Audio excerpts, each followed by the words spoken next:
आप सुन रहे हैं पिता के पत्र पुत्री के नाम। ये पत्र जवाहरलाल नेहरू ने जेल से अपनी बेटी इंदिरा को लिखे थे। इन पत्रों का हिंदी अनुवाद किया है हिंदी के अग्रणी साहित्यकार मुंशी प्रेमचंद ने और प्रस्तुत करता है गिरिबाला जोशी। पिछले पत्र में हमने पुराने समय के भाषा, लिखावट और गिनती के उद्गम और विकास के बारे में जाना।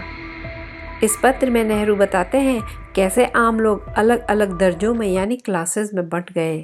पत्र 24 आदमियों के अलग अलग दर्जे।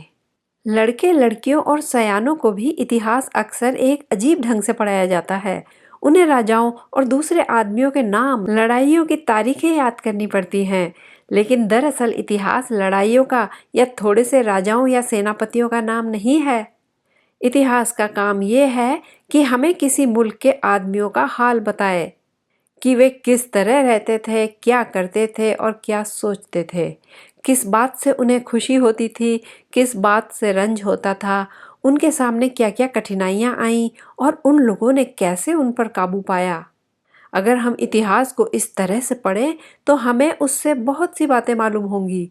अगर उसी तरह की कोई कठिनाई या आफत हमारे सामने आए तो इतिहास के जानने से हम उस पर विजय पा सकते हैं। पुराने ज़माने का हाल पढ़ने से हमें ये पता चल जाता है कि लोगों की हालत पहले से अच्छी है या खराब, उन्होंने कुछ तरक्की की है या नहीं।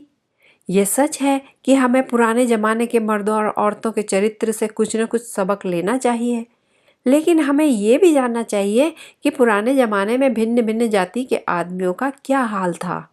मैं तुम्हें बहुत से खत लिख चुका हूँ, ये 24वां खत है, लेकिन अब तक हमने पुराने ज़माने की ही चर्चा की है, जिसके बारे में हमें थोड़ी ही सी बातें मालूम हैं। इसे हम इतिहास नहीं कह सकते, हम इस इतिहास की शुरुआत या इतिहास का उदय कह सकते हैं। जल्दी ही हम बाद के ज़माने का जिक्र करेंगे जिससे हम ज़्यादा वाकिफ़ हैं और जिसे ऐतिहासिक काल कह सकते हैं। लेकिन उस पुरानी सभ्यता का जिक्र छेड़ने से पहले आओ हम उस पर फिर एक निगाह डालें और इसका पता लगाएं कि उस ज़माने में आदमियों की कौन कौन सी किस्में थीं। हम ये पहले देख चुके हैं कि पुरानी जातियों के आदमियों ने तरह तरह के काम करने शुरू किए, काम या पेशे का बंटवारा हो गया। हमने ये भी देखा है कि जाति के सरपंच या सरगना ने अपने परिवार को दूसरों से अलग कर लिया और काम का इंतज़ाम करने लगा। वो ऊंचे दर्जे का आदमी बन बैठा, या यूँ समझ लो कि उसका परिवार औरों से ऊंचे दर्जे में आ गया।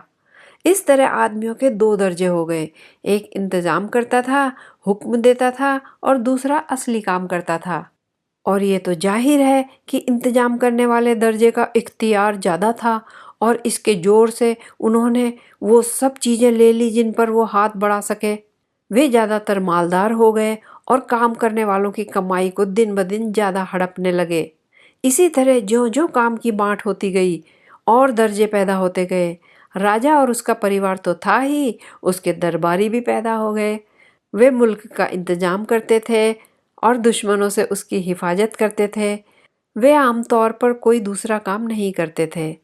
मंदिरों के पुजारियों और नौकरों का एक दूसरा दर्जा था।